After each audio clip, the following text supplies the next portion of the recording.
পারেন নাকি আপনারা? টাকা দিতে পারলে শুধু ভালো মানুষ। হ্যাঁ, টাকা এখন 10 লাখ ফেলাবো, আমার রুগী যদি ঠিক না হয় আপনারা আমি রুগী বানা ফেলবো।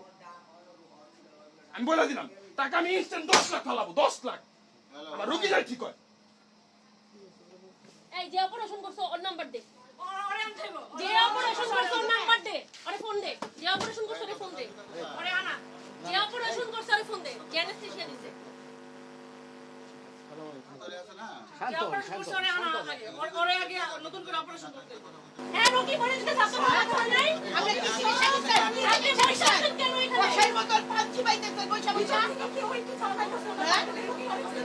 এরকম সিরিয়াস আপনি আমার সিরিয়াস রোগী পয়সা পয়সা দেখতেছে, আমাদের খুব মজা লাগতেছে। অপারেশন করতে বলতে মাথা পুরি কর, আরাম জায়গা বন্ডারি ব্যবসা করো, বন্ডারি ব্যবসা করো দিলে বালার হাসপাতাল চালা।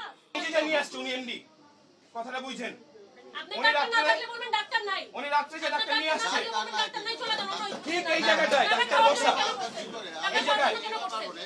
তো আপনার এখানে এমআর নাই, সিটি স্ক্যান নাই, আপনি কেমনে ব্রেনের একটা ইসিজি নাই, যে এখানে কেমনে আপনি করেন?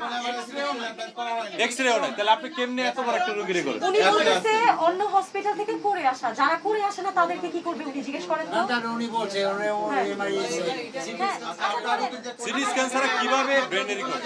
ওনারা যেহেতু দাঁড়ান, আমার পেশেন্টকে আমি 10টা 10:30টায় নিয়ে আসছি, এত ইমার্জেন্সি, আমার রুগীটা এত ইমার্জেন্সি, উনি কেন সকাল 4টা বাজে 4:30 বাজে আমার পেশেন্টকে ওটিতে ঢুকাইছে?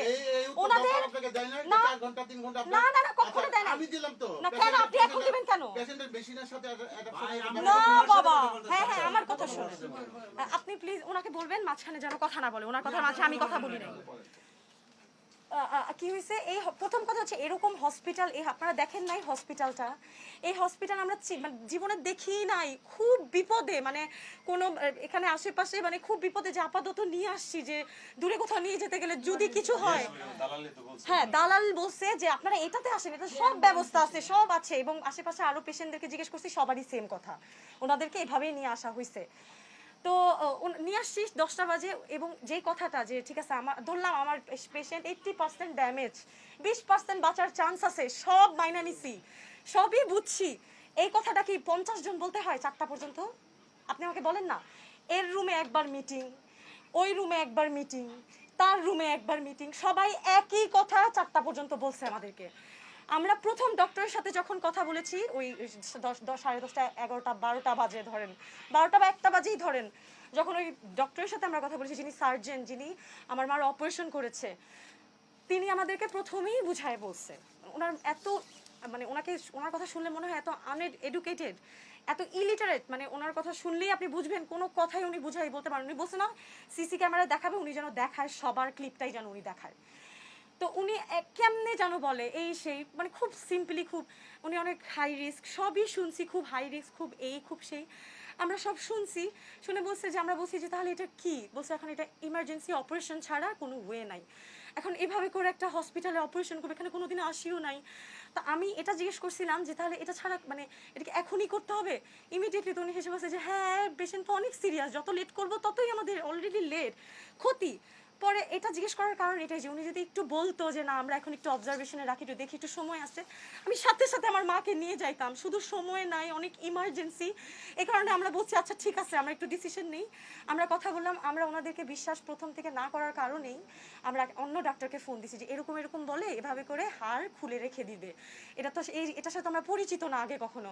তো ওই ডক্টর বলেছে যে হ্যাঁ এরকমটা হয়, এরকম অনেক রিস্কি পেশেন্ট হইলে, এরকম মাথায় রক্তক্ষরণ হইলে এরকম হয়। ওটা শুনে একটু ভরসা পাইছি, তো আমরা ওখানে সাথে সাথেই জানাইছি আমরা অপারেশনটা করতে রাজি।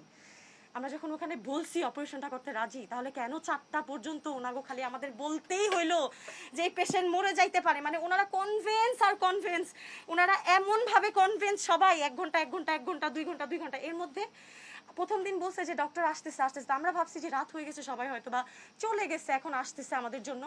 আমরা তো বুঝি নাই যে ওনাদের ডক্টর তো কোনোদিনও থাকে না, প্রতিদিনই ওনাদের ডক্টর ফোন দেয়, একজন করে ডক্টর আসে, এবং প্রত্যেক ডক্টরই যখন আমরা এই অভিযোগগুলি সারাদিন বলছি, সবাই হাসে আর বলে যে আমরা তো ডক্টর, আমাদেরকে তো কল দিয়ে আনা হয়, আমরা তো আসলে এই ব্যাপারটা জানি না। আপনারা ম্যানেজমেন্টের সাথে কথা বলেন। তাহলে আমরা কি বলবো? আমি ধরেই নিছি আমার রোগী অনেক হাই, এই সাইনটাও ধরেন আমরাই করছি, এবং কারো কথার সাথে কারো কথার কোনো মিল নাই। আমার মা, আমার কাছে তো তখন থেকেই যে আল্লাহ, কারো কথা সাথে কারো, আমি কোনটা বিশ্বাস করবো? আমার মা কি বেঁচেই আছে নাকি মরেই গেছে? মানে কি যে 1 ঘন্টা লাগে ওনাদের আমার মার চুল কাটতে, একজন আসলো 1 ঘন্টা পরে। হ্যাঁ, আমাদেরকে একই কথা, বিশ্বাস করেন একই কথা। আর তার থেকে বড় কথা, ওনাদের এমন পরিবেশ, আপনারা পেশেন্টগুলো দেখেন না, উনি যে বললো না যে কেউ কি প্রমাণ বলতে পারবে আজ পর্যন্ত এই 5 বছর কখনো হয় নাই, এরকম সাংবাদিক আসে নাই? কেন আসবে? উনি তো রং জায়গায়, আমরা ওনাকে বারবার বলছি আমরা কিন্তু স্থানীয় কোনো জন্য ঝামেলা না হয়, আমরা কিন্তু মানে এটা তো বলা যায় না যে আমরা ঝামেলা করবো যদি কোনো কিছু হয়, কারণ প্রথম থেকেই। কারণ এখানে পেশেন্টগুলো একটু দেখেন না, আমি কাউকে অসম্মান করে বলছি না, পেশেন্টগুলো সবাই ধরেন মোটামুটি মানে অত এডুকেটেড, সবাই আমরা কি ওনাদেরকে শিখাই দিছি কেউ অত যে এডুকেটেড এইরকম ঝামেলা যে করবে? হ্যাঁ, ওরকম না। সবাই ধরেন একটু একটু একটু ধরেন একটু মানে আর্থিক সমস্যা আছে, একটু মানে তারা কিছু করতে পারতেছে না, এদেরকেই তারা আনে। এদেরকে এগুলো তো প্রথমে বুঝি না, এই কয়দিনে তো বুঝতে পারছি। এটা একটা আইসিইউ, এটাকে ধরে দেখেন না, গণহারে কালকে মানে 100 জন ঢুকছে, গণহারে। এদের মধ্যে একজন নাই যে স্ট্রিক্টলি বলবে যেটা আইসিইউ, আপনারা একজন ঢুকবেন না, এই কথাটা কেউ স্ট্রিক্টলি আমাদেরকে যদি বলে, যতই মা হোক আমরা তো ঢুকতে পারবো না। কত আইসিইউ, হ্যাঁ সবাই দেখবেন, লিফটের অবস্থাটা দেখেন না। হ্যাঁ, আমি